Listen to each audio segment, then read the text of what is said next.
আজকে মাগুর মাছের একটা মজাদার রেসিপি তৈরি করব। এটা কাঁচা মাগুর মাছের রেসিপি তৈরি করব।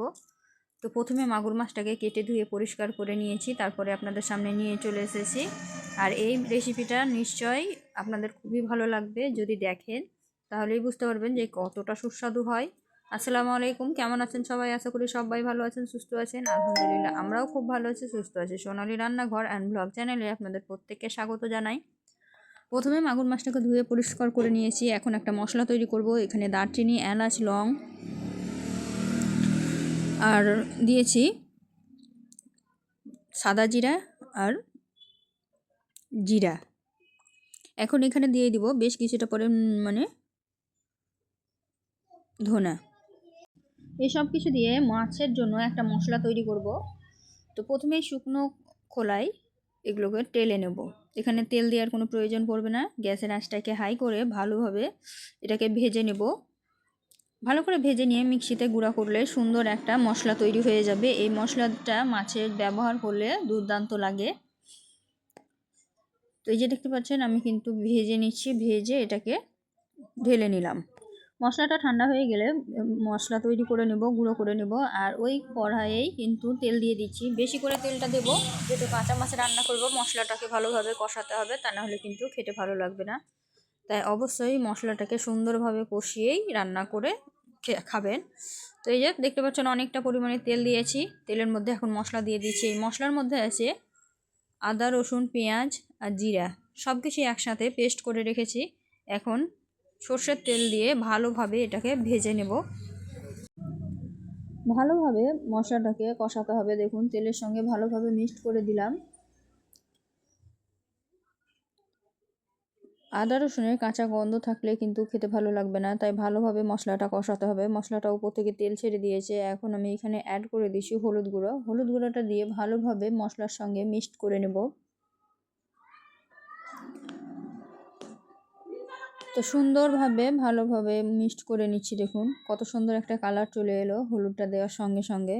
এখন এর মধ্যে আমি দিয়ে দিব লঙ্কা গুঁড়ো। অল্প পরিমাণে লঙ্কা গুঁড়ো দিয়েছি, কারণ বাচ্চা খাবে, তার জন্য আপনারা আপনাদের বাড়ির সদস্যরা যেমন খায় সেরকমভাবে দিবেন। স্বাদ মতো দিয়ে দিলাম লবণ। এখন আমি এখানে দিয়ে দিব সেই মশলা যেটা তৈরি করে রেখেছিলাম, গুঁড়ো করেছি, সেটা একটু পরিমাণে দিয়ে দিলাম। খুব বেশি লাগে না, অল্প পরিমাণে দিলেই কিন্তু সুন্দর রান্না হয়। এখন সবগুলো মশলাকে একসঙ্গে ভালোভাবে একটু সময় নিয়ে কষিয়ে নেব। দেখুন তলায় লাগতে শুরু করেছে। এই পর্যায়ে কিন্তু একটু জল দিয়ে দিতে হবে, তাহলে তলায় লাগবে না, মশলাটা সুন্দরভাবে কষানো হবে।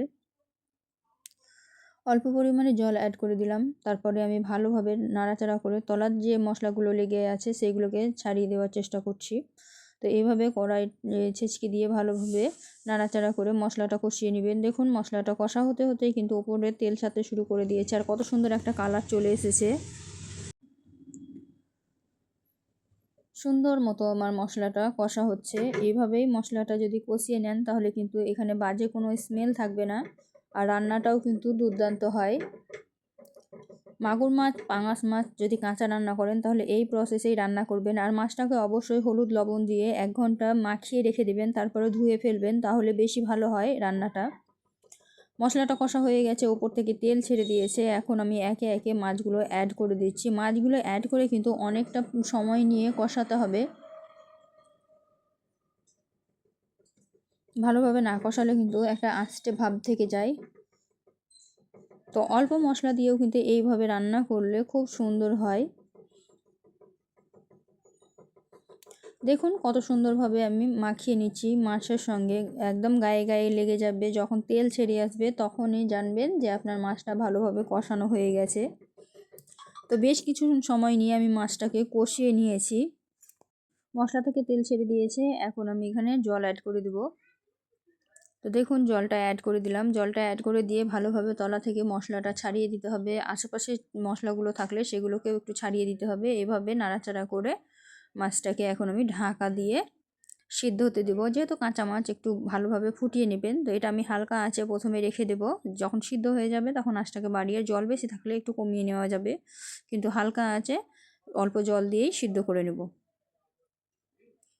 তো ওপরে যে চর্বিগুলো ছিল সেগুলো দিয়ে দিলাম, দিয়ে ঢাকা দিয়ে দিয়েছিলাম। ঢাকা দিয়ে যে দেখুন কত সুন্দরভাবে ফুটছে। মাছটা অলরেডি সিদ্ধ হয়ে গেছে। এখন আমি গ্যাসের আঁচটাকে একটু কমিয়ে দিব। নাড়াচাড়া করে দেখিয়ে দিচ্ছি দেখুন। খুব বেশি ঝোল ঝোল রাখবো না আমি। আপনারা ঝোল ঝোল রাখলে এখানে ধনেপাতা ছড়িয়ে নামিয়ে নিতে পারেন, কিন্তু আমি যেহেতু বেশি ঝোল ঝোল রাখবো না তার জন্য নাড়াচাড়া করে দিলাম। নাড়াচাড়া করে ভিতরে তলায় লেগেছে কিনা চেক করে নিলাম। এখন গ্যাসের আঁচটা কমিয়ে দিয়েছি। গ্যাসের আঁচ কমিয়ে ওপর থেকে ধনিয়া পাতা ছড়িয়ে দিলাম। ধনিয়া পাতা ছড়িয়ে দিয়ে কিছুক্ষণের জন্য রেখে দেব হালকা আঁচে। তাহলে ধনিয়া পাতার ফ্লেভারটা ভালোভাবে মিশে যাবে তরকারির সাথে, আর ঝোলটাও অনেকটা কমে যাবে। এতে করে খেতে মাছটা বেশি সুস্বাদু হবে। তো দেখুন ধনে পাতাটা দিয়ে দিলাম, দিয়ে একটু নাড়াচাড়া করে ধনে পাতাটাকে ডুবিয়ে দিচ্ছি। দেখুন, তো ভালোভাবে নাড়াচাড়া করে আমি মাছটাকে ধনে পাতাটাকে ডুবিয়ে ডুবিয়ে দিলাম মাছের মধ্যে। এখন আবারও ঢাকা দিয়ে কিছুক্ষণের জন্য রেখে দেব। এই যে দেখতে পাচ্ছেন ঢাকা দিয়ে দিলাম। ঢাকা দিয়ে কিছুক্ষণের জন্য রেখেছিলাম, তার মধ্যেই কিন্তু অনেকটা জল কমে গেছে। দেখুন কত সুন্দর একদম গায়ে মাখো মাখো হয়েছে। এখন গ্যাসের আঁচটা বন্ধ করে দিয়ে আবারও কিছুক্ষণের জন্য ঢাকা দিয়ে রেখে দেব। সামান্য কিছু সময় শুধু ঢাকা দিয়ে রেখেছিলাম। দেখুন কতটা ধোঁয়া উঠছে, এখনও কিন্তু অনেক গরম আছে, তার মধ্যে কত সুন্দর একটা কালার এসেছে। দেখুন অসাধারণ একটা কালার এসেছে। তো এটা একটু ঠান্ডা করে খেতে বেশি মজা লাগে, আর একটু ঠান্ডা করলে এটা আরও সুন্দর কালার আসবে। তা আমার হাতে সময় কম ছিল, তার জন্য কিন্তু আমি পরিবেশন করে দিয়েছি। আপনারা একটু ঠান্ডা করে তারপরে খাবেন, দেখবেন বেশি সুস্বাদু লাগে। এই মাছ কিন্তু হালকা কুসুম গরম খেতে বেশি ভালো লাগে। খুব বেশি গরম খেলে কিন্তু একটু আঁশটে ভাব লাগে। তো অবশ্যই একটু ঠান্ডা করে খাবেন, বেশি ভালো লাগবে। তো এই যে আমি পরিবেশন করে নিলাম। তো আজকের ভিডিওটা কেমন লাগলো অবশ্যই কমেন্টে জানাবেন। আশা করি আপনাদের খুবই ভালো লাগবে। যদি ভালো লেগে থাকে লাইক শেয়ার কমেন্ট করতে ভুলবেন না। আর আজকের ভিডিওটা কিন্তু এই পর্যন্ত। দেখা হবে এই ধরনেরই আরও নিত্য নতুন রেসিপি নিয়ে পরবর্তী ভিডিওতে। তো ততক্ষণ সবাই ভালো থাকবেন, সুস্থ থাকবেন, আর আমার জন্য বেশি বেশি দোয়া করবেন। খোদা হাফিজ।